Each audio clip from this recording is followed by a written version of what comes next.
Another day, another thing I learned. Why were the Terracotta Warriors buried? They were buried to protect Qin Shi Huang, the first emperor of China, in the afterlife. Qin Shi Huang was a very influential ruler of China. He was the first emperor of a unified China, and a lot of things were begun in his reign.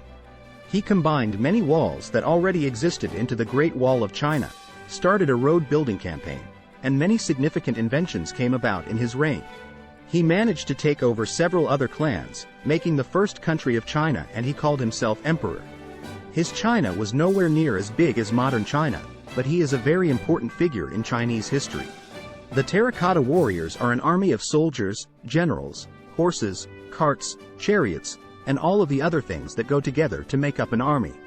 So far, about 2,000 warriors, horses, and chariots have been excavated, but ground scanning has shown that there could be another 6,000 warriors, 130 chariots, and 670 horses still buried.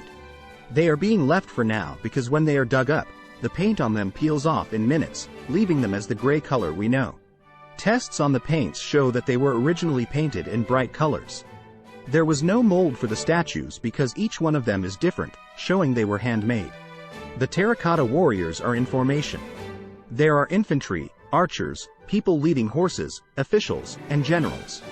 The statues vary in height, with the more important people being taller. All of the statues are pointed towards the east, and they are about 1.5 kilometers away from the mausoleum of Emperor Qin.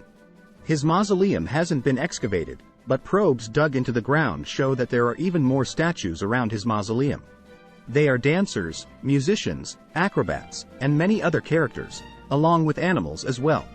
The emperor is buried in the middle, and the whole area is perhaps meant to represent his palace. Emperor Qin's mausoleum hasn't been excavated, but it appears that he was buried in a giant underground palace with passageways and rooms. There might be more figures inside that palace, too. The Terracotta Warriors and the palace would have been a mammoth task. It is estimated that it took 700,000 workers about 7 years to build all of the statues.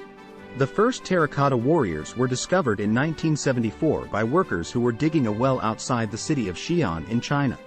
Xi'an is pronounced Xi'an, and it is about 1,000 kilometers southwest of the capital, Beijing.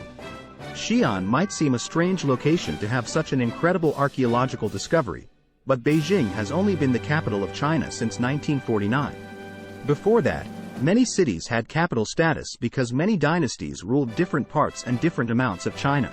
In the time of Qin Shi Huang, 259 to 210 BC, the capital of the Qin dynasty was in Xi'an. So, why were the Terracotta Warriors buried? There are possibly 4 reasons. The first reason is that they were built as an army to protect Qin Shi Huang in his afterlife. A powerful emperor would need a powerful army to protect him once he had died. It was the tradition in many countries for kings to be buried with treasures and possessions for them to use in the afterlife. Early China was no different. A second reason was that they were built in place of human sacrifices.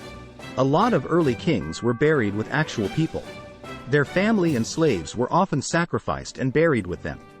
Perhaps Emperor Qin saw the impracticality of sacrificing 8,000 soldiers and opted to go with statues instead. A third reason is that Emperor Qin believed in his own importance and wanted his mausoleum to show that importance. Like the pharaohs in Egypt, he wanted a mausoleum that wowed people. He was a rich and powerful leader, and he wanted his mausoleum to reflect that. Emperor Qin is said to have started building the mausoleum when he ascended to the throne at the age of 13. But evidence shows that he probably began after he had conquered the other states and unified China. Before then, it would be unlikely that he would have had the power or the money to make it happen. And the fourth reason is as a warning. All of the Terracotta Warriors are facing east.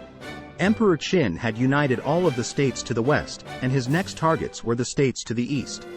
The position of the warriors could be telling his enemies that they would be next.